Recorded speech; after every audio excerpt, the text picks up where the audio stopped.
La parole est à Gabrielle Siri pour nous parler développement économique. Merci Monsieur le maire. Effectivement, donc cette délibération pour présenter des subventions d'un montant total de 60 000 € et la signature de 4 conventions annuelles d'objectifs et 2 avenants à conventions pluriannuelles d'objectifs avec 13 associations au titre de l'insertion socio-professionnelle et de l'emploi des jeunes.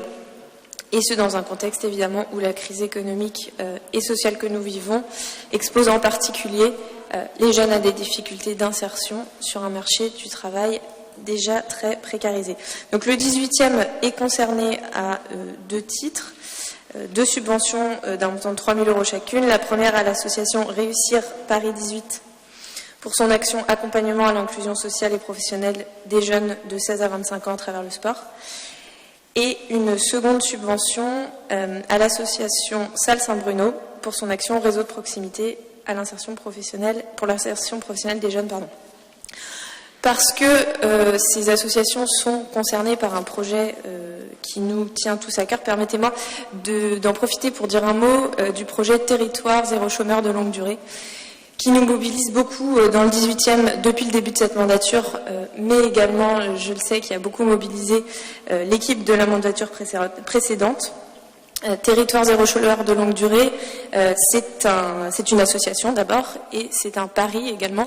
C'est le pari que personne n'est inemployable.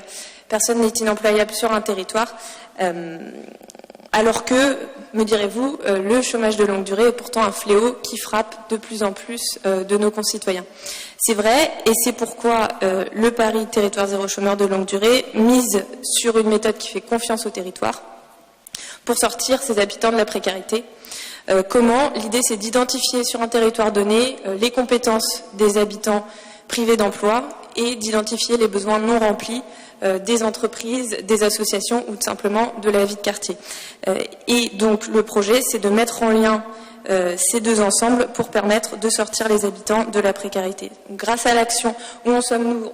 Juste en quelques mots, grâce à l'action de l'équipe précédente, le 18e a été reconnu territoire émergent, donc c'est-à-dire qu'à ce titre, il est reconnu comme un territoire particulièrement mobilisé sur la lutte contre le chômage de longue durée. Il a signé une convention avec l'association Territoire zéro chômeur de longue durée et est accompagné à ce titre. L'idée, c'est évidemment d'aller au bout du processus.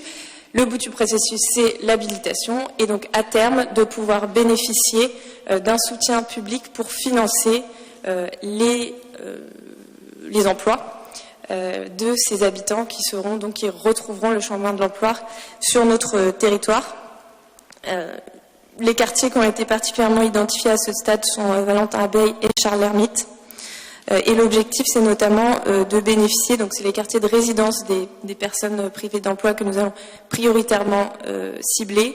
L'objectif, c'est de bénéficier de l'arrivée de l'Arena à Porte de la Chapelle et du dynamisme économique que ça va créer pour faire en sorte que le maximum d'habitants puissent bénéficier de ce beau projet. Et pour terminer, je voudrais vraiment remercier tous les acteurs du 18e qui sont mobilisés à nos côtés pour faire aboutir cette belle initiative et en particulier les associations ARES et Aurore.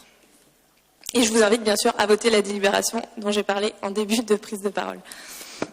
Merci beaucoup. On va donc mettre aux voix cette délibération de DGS 130. Qui vote pour? Donc unanimité.